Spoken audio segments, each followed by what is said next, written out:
We get paid for bringing value to the marketplace. Now, it takes time to bring value to the marketplace. However, we do not get paid for time. So we cross that out.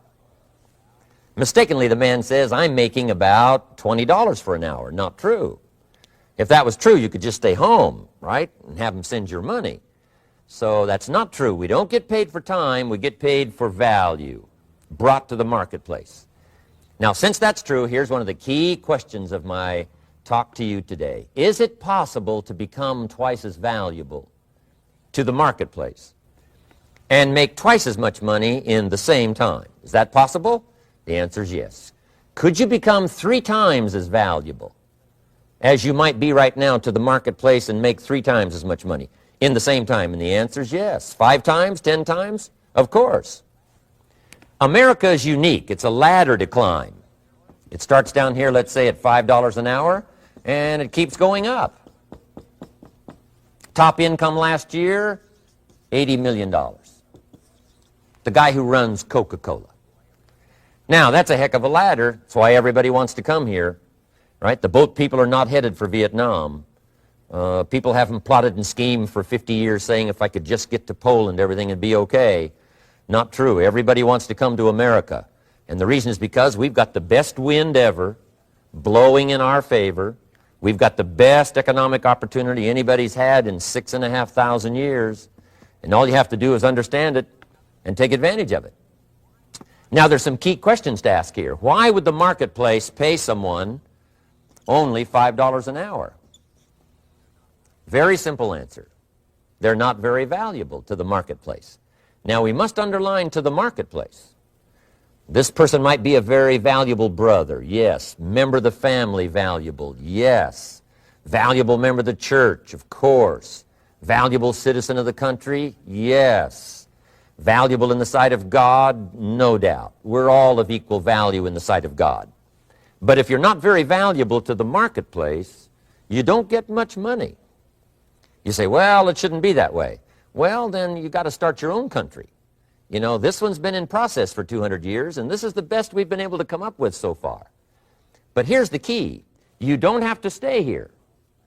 Now, there was a big debate in Congress last year that this $5 was not enough, should be 6, should be 6, should be 6.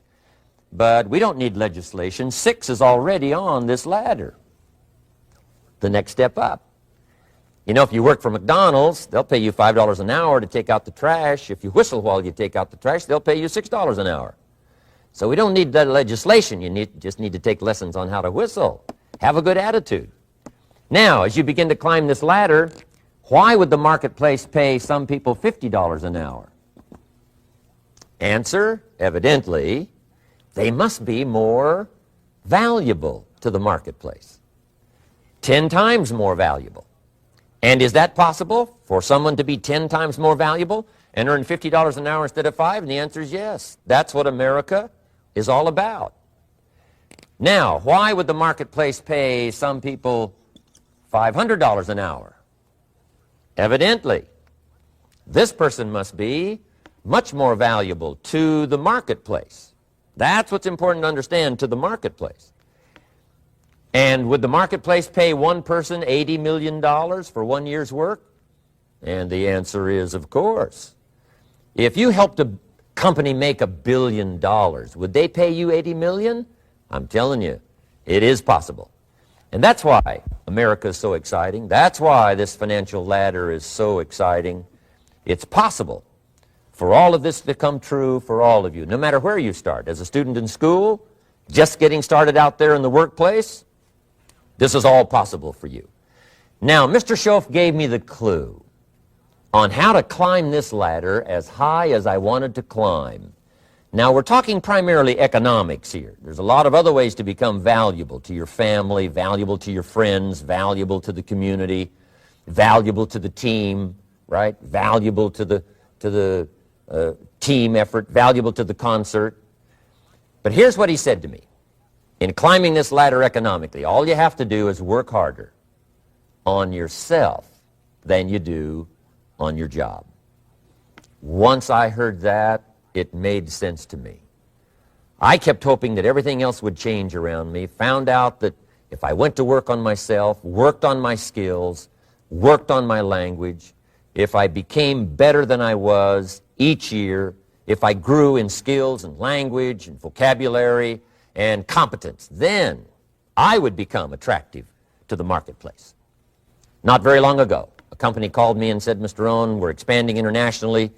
We'd like to have a bit of your expertise to help us. Would you give us a bit of your time? We'll add some millions to your fortune. And I said, okay. And I thought later, isn't that interesting? They would call me. Then my second thought was, of course they'd call me. Who else would they call? I can get the job done. Now, what a contrast for me, farm boy from Idaho, raised in obscurity, parents of modest means, broke when I was 25. How come I would get a telephone call and someone offer me a lot of money to help them in expanding around the world? Simple answer, evidently. Something happened to me between age 25 and where I am today. And I can tell you where it all started. From my teacher, Mr. Schoaf, who said to me, we don't have to change what's going on out there. That's the wind that's blowing. All we have to do is change what's going on in here. And now there's several ways to do that on personal development. And let me give you those ways. Here's the first one. We must learn from personal experience. Pretty simple. Learn from what happens to you. Take a look back over the last few months. Did you make some mistakes? How could you correct those for the future? Take a look back over the last year. Have you done it right or done it wrong? Let's correct it for the next year. Learn from your personal experience. Mr. Schoaf asked me when I first met him, he said, Mr. Rohn, how are you doing? You've been out there now 6 years. And I said, I'm not doing very well. He said, I suggest you not do that anymore. What a simple, swift analysis to my situation. He said, if you keep doing it, the next 6 years will be like the last 6. You don't want that to happen. Let's make the changes. So learn from your personal experience. Now here's number 2, why I came to share this video experience with you today. And that, I call it OPE, other people's experiences. That's me, other people. That's your teacher, other people. That's your friends and colleagues, other people. The people you meet that can pass along to you their experiences, what's happened to them, the mistakes they made, how they corrected them, how they changed their health and changed their bank account and changed their income and changed their future. That's it, other people. Now, there's 2 kinds of people to learn from. One is failures. It's too bad failures don't give seminars, right? That would be valuable. Bring your notebook, have them tell you how they lost it all and threw it all away, threw their health away and threw their friendships away and things didn't work out well. That would be valuable. But now then we must also learn from positive, people that have done well. They've got the health, and so we ask them, how did you become so healthy? They've got the skills, so we ask them, how did you become this skillful? They've got the income, so we ask them, how did you get here in such a short period of time? So now here's what's important in personal development. In learning from other people, we learn, number 1, by observation. We learn what we see. We watch people that are successful in what they do. In sports, we watch their disciplines. In business, we watch their disciplines by observation, what we can see. The reason I created this video is something that you could see someone's experiences translated for you. Second, we learn by what we hear. I've got some of my lectures on cassette tapes, so you can take them with you wherever you go and learn by listening. Turn your car into a mobile classroom and listen. And then listen to the sermon on Sunday morning. Listen to the lectures. Listen to the teacher. Listen to someone who's got something good to say. And then number 3 is vitally important on personal development, and that is read all the books you can possibly read in your lifetime. Mr. Schoaf got me started on my library. I've got one of the better libraries. Haven't read everything in it, but I feel smarter just walking in it. My library. At least I was smart enough to buy it. Now I got to be smart enough to read it. And then, of course, I got to be smart enough to decide what's valuable and then do it. But this one is very important. Become a good reader. Some books that helped change my life. Mr. Schoaf recommended, of course, the Bible. And my parents made sure I was a pretty good scholar by the time I was 18. That's been so beneficial for me, drawing from those illustrations, reading about those stories, people who made it and people who didn't make it, and what the difference was. And then other books that helped to really change my life. One called Think and Grow Rich by Napoleon Hill. And then a book that helped me become financially independent by the time I was 31. And that book is called The Richest Man in Babylon by George Clayson. And I'm going to share a little bit of that book with you when I get to financial independence today, our third subject. But I started reading the books, attending the classes, making sure that I got in front of people that had something good to say. And then I started keeping a journal. One of the major things my teacher taught me was to keep a journal.